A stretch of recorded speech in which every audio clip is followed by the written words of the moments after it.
ada sedikit atau muqaddimah fiqhiyah. Kita sudah sampai kepada fasal jaru.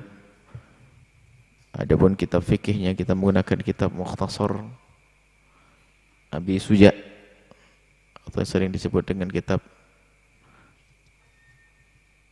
Takrib. Kita sudah sampai kepada bab atau fasal.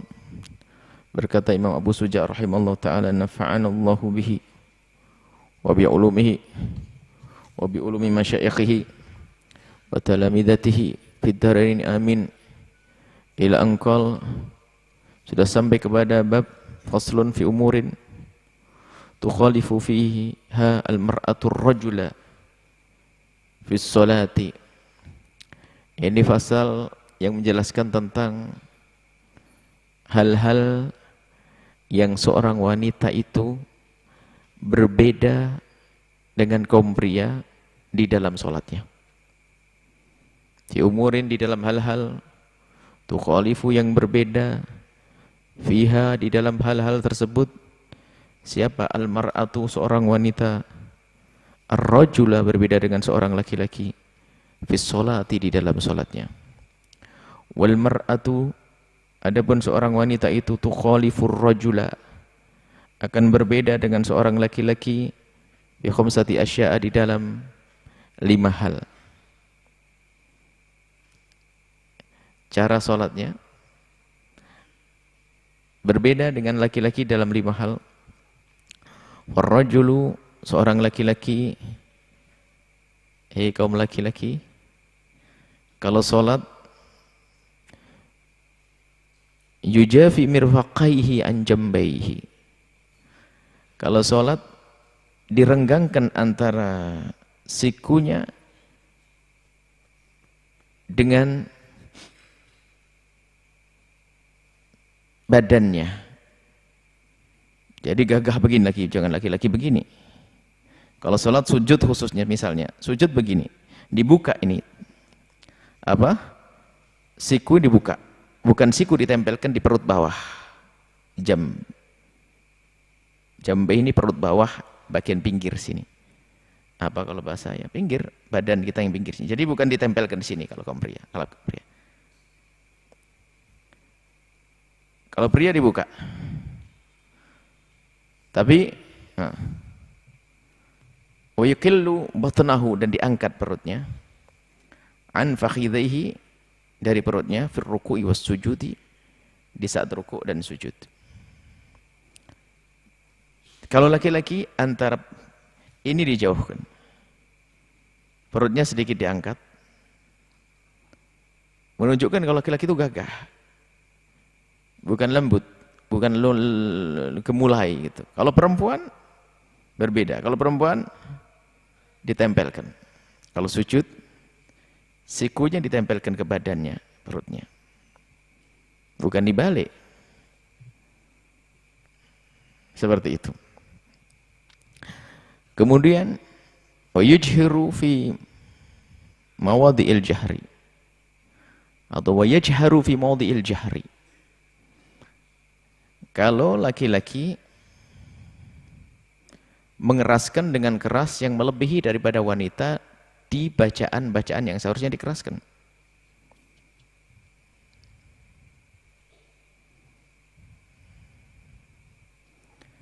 Wa idza nabahu syai'un fi sholati sabbah. Kalau ada sesuatu menemukan imamnya salah, ini laki dulu yang disebut. Laki-laki gagah begini kalau sujud. Kalau rukuk pun jangan begini, rukuk buka gini.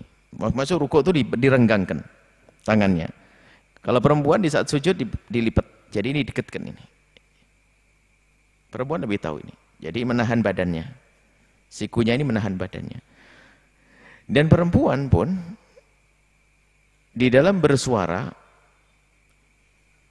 tidak seperti laki-laki. Kalau laki-laki bebas. Waktu bacaan jahriyah, sholat jahriyah, mengangkat suaranya. Jadi diangkat suaranya, dikeraskan suaranya. Kalau perempuan, ia bersama kaum wanita seperti itu. Di saat ada kaum pria sudah tidak lagi. Ini perbedaannya. Di saat sholat sendiri pun juga demikian, disunahkan sholat sendiri untuk mengangkat suara, untuk mengeraskan suara. Cuman tentunya di bawah volume di saat sholat berjamaah. Tapi volume perempuan tetap di bawahnya laki-laki saat itu. Ini adalah. Kemudian kalau seorang laki-laki menemukan imamnya salah, mengucapkan tasbih, subhanallah. Kemudian yang ketiga perbedaannya, wa auratul rajuli ma baina surratihi wa rukbatihi. Auratnya seorang laki-laki di dalam sholat, ini bisa dalam sholat, jangan dibawa kemana-mana. Auratnya di dalam sholat adalah antara pusat dengan lututnya. Kalau seandainya ada seorang melakukan sholat dengan kolor, celana kolor, yang penting menutup pusatnya, kemudian menutup lututnya, adalah sah. Cuman kurang adab. Jadi khotib, khutbah Jumat, jadi imam pakai kolor. Alasannya apa? Ada di kitab fikih. Stres dia. Apa ini? Di kitab Warajuli baina surratul, praktek besok khutbah Jumat, ya? Pakai kolor. Ya enggak begitu. Ada adabnya, khudzu zinatakum inda kulli masjid.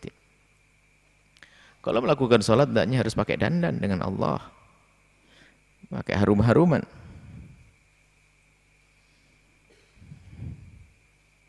Wal mar'atu, kalau perempuan, tadummu ba'daha ala ba'din.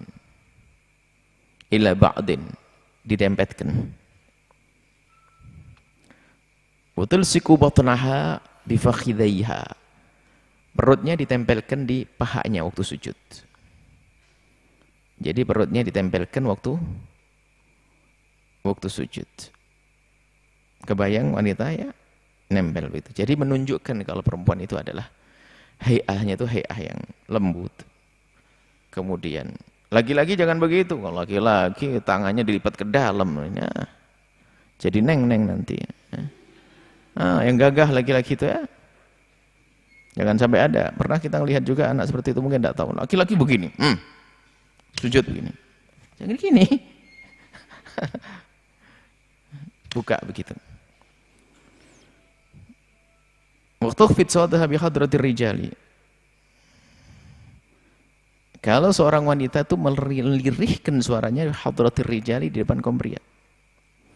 Yang al-ajanibi, yang ajnabi, yang bukan mahramnya, bukan suaminya. Wa idza nabahu syai'un fi sholati, jika menemukan kesalahan di dalam salat, imamnya salah misalnya, ingin mengingatkan imam, tidak pakai subhanallah, sebab dia harus menjaga suaranya.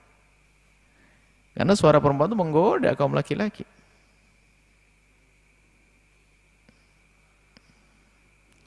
Maka di saat menemukan kesalahan imamnya tidak mengucapkan subhanallah, tapi dengan menepuk tangannya, saffaqat. Menepuk, cuman tepuknya sedikit dibedakan dengan tepuk kebiasaan. Kalau tepuk hore kan begini. Kalau perempuan dalam sholat ingin mengingatkan imam yang salah, ditepuk, tapi begini. Jadi bukan begini. Dibedakan. Begitulah ijtihadnya para ulama.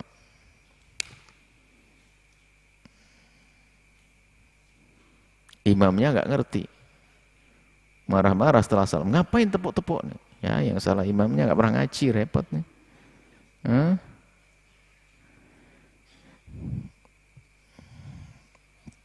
Wa jami'u badanil hurrati auratun. Seluruh badannya wanita merdeka adalah aurat. Ini di dalam sholat saja ya. Illa wajhaha. Kecuali wajahnya. Wa kaffaiha, dan dua telapak tangannya. Telapak tangan dhuhran wa batnan. Jadi seluruh badan wanita ini adalah aurat di dalam salat selain wajah dan telapak tangan. Adapun wajah dan telapak tangan bukan aurat di dalam salat. Kita bukan bicara di luar salat, di dalam salat. Wal amatu, seorang budak, hari ini sudah hampir tidak ada budak. Wal amatu, adapun seorang budak, karrajuli, seperti seorang laki-laki di dalam sholat. Ingat, ini di dalam sholat.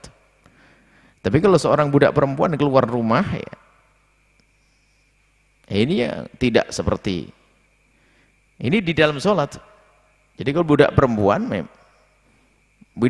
kalau budak dari bisa saja lebih cantik daripada sayyidahnya, kan begitu. Pakai kemban, pakai pusat sama apa? Lutut, jalan-jalan di pasar. Ya nggak benar.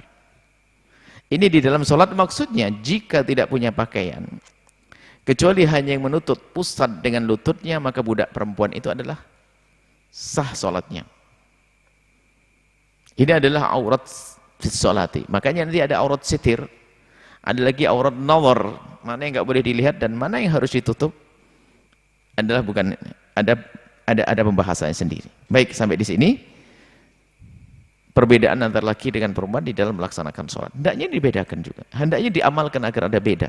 Setelah Anda menyaksikan video ini, jangan lupa berselawat kepada baginda Nabi Muhammad sallallahu alaihi wa alihi wa sahbihi wasallam.